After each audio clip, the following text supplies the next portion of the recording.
Gio Ong, isa sa mga sikat na vloggers dito sa Pilipinas. Sa sobrang sikat niya, napaisip ako, paano kung itago ko siya sa mga Instagram pictures ko? May makakapansin kaya?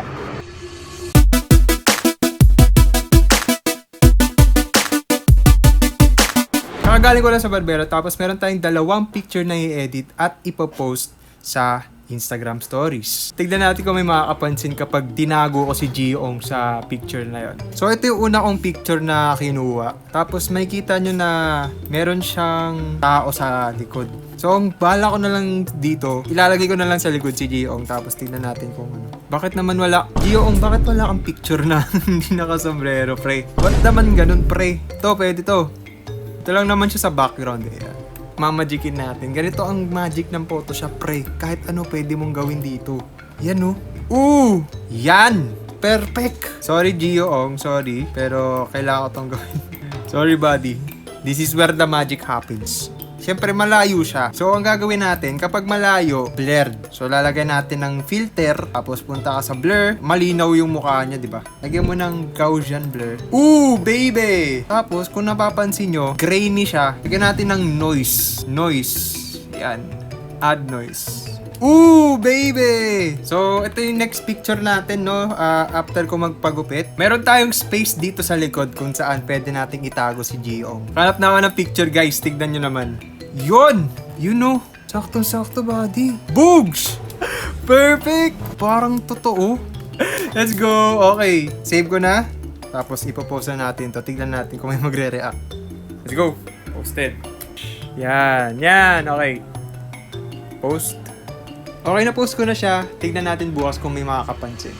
Kinabukasan na, guys. Tapos, tignan natin kung may nakapansin ba nung story natin, no? Kitang-kita mo naman, no? Kitang-kita mo naman dito. Hindi ko na nga blinend. Hindi ko pa pinaliitan. Pre, walang nakapansin. Wala. Kahit yung mismo sa isa. Tignan nyo naman. Sobrang halata. Sobrang halata nila sa likod. Walang shadow. Hindi ko na nga blinend, pre. Ano bang gagawin natin dito para mapansin nila na nandito si Gio Ong? So may naisip akong way para mapansin nila. At para na din pwede silang mag-comment at pwede silang mag-react. Ipopost ko, nagagawa ko ng picture na parang magpo-photoshoot ako sa labas kung saan posing. Tapos syempre, parang professional looking. Tapos lalagay ko, i-edit ko si Gio Ong doon. And syempre, pahihirapan natin ngayon. Tara na.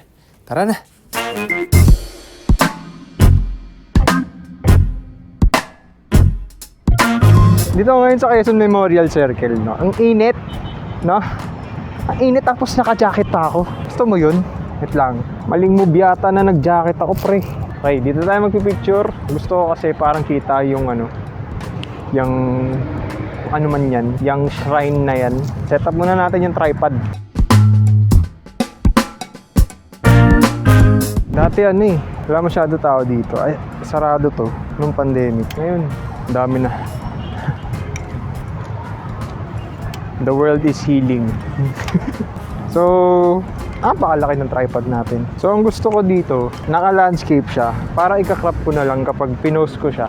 So, landscape tayo. Kasi, di ba, 1 by 1 lang naman yung yung Instagram post. Tapos, lalayo pa tayo.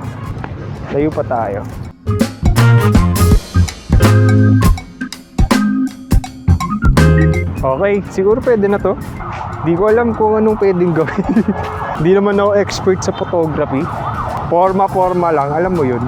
Pag binabaan ko to, mas okay. Oy, pwede! Mas okay. So, anong gagawin ko? Yun, okay. So, gusto kong i-post dito parang power ni Kong TV. Ganon. Look away shot. Okay ito. Okay. Ang init talaga. Gusto ko nang umuwi na lang.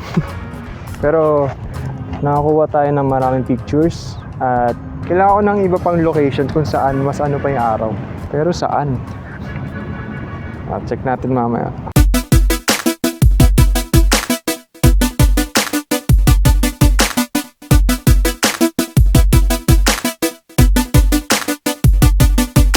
And we're back. Alam niyo na siguro ang gagawin natin, no? Nandito na tayo sa shop natin. Sa ating Photoshop. Okay, tara.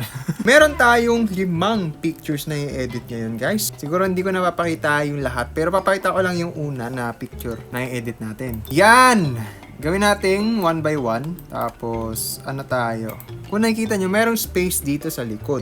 Para mas hindi halata. Tingnan natin. Hanap muna tayo ng picture na naglalakad na tagilid si Gio-ong. Uy! Perfecto. Okay. Copy. Nakahanap na tayo ng picture ni Gio-ong, guys, na naka full body. Mamajikin na natin to body. So, may reference tayo kung gaano kalayo ang dapat natin gawin. Kung gaano siya kalaki dapat. Mga, ano pa, ganyan. Siguro okay na yan. Yan. Dito natin siya ilalagay. So, ang gagawin natin, alisan natin siya ng background. So, select subject. Yan. What if, anin muna natin? Gawin muna natin yung select background na yun kapag habang nandito pa siya. Habang high quality pa siya. Kasi, masyado ng pixelated eh. Yan! Mas accurate body. Pag yun! Gawin ulit natin yan. Titan pa natin siya. Ang tangkad para siyang Titan yan. Ang liit naman masya. Okay. Yan! Perfect na yan. Okay na yan. Palagay na natin siya dito sa kabila. Yan!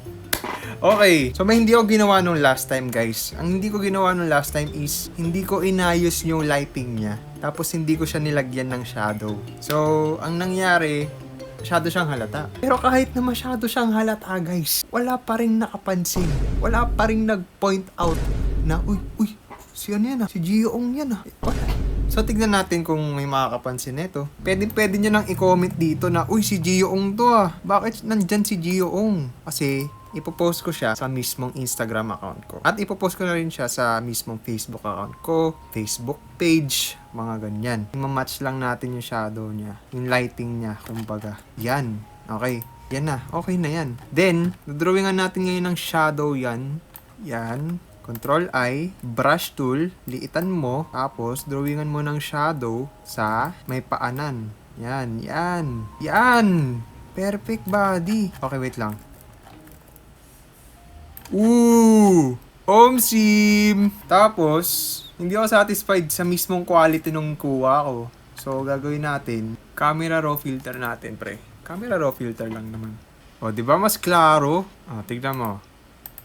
O, di ba? Medyo ayusin natin yung shadow niya.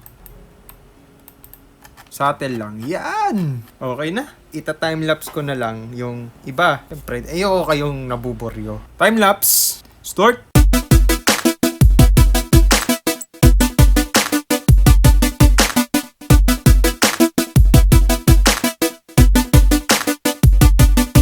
So, na-edit ko na yung 3 editable na pictures. Kaya sinabi kong 3 editable na pictures. Kasi tignan nyo naman kapag nilagay ko si Gio-ong dito sa para siyang lulutang. So, hindi ko na sinama yung dalawa. Kasi dalawang to nakatutok sa kalangitan. Pero okay na to, guys. So, tignan nyo. Hindi nyo makikilala na si Gio-ong yan. Pero, meron naman mga pictures na may kilala si Gio-ong. So, save ko na muna to, tapos ipopost na natin kagad. Ito yung gusto kong pang front. Tapos, ito. Yan. Okay na yan para sa akin. Di ko alam kung mapapansin ba nila yung nasa likod. Kasi, wala namang tumitingin eh. Bahala na. Tingnan natin kung Caption na natin na malupit. Alam mong Pinoy ka kasi naka-jacket ka kahit mainit. Tapos, fire emoji. Best captioner ever. Migs the captioner.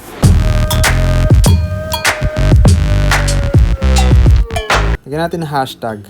Vlogger. Yan! Gusto ko yan! Okay. Kailan natin i-post to, guys? Boom! Posted! Yan. Okay, so na-post na natin, guys. Babalik tayo bukas ulit para i-check kung may makakapansin ba.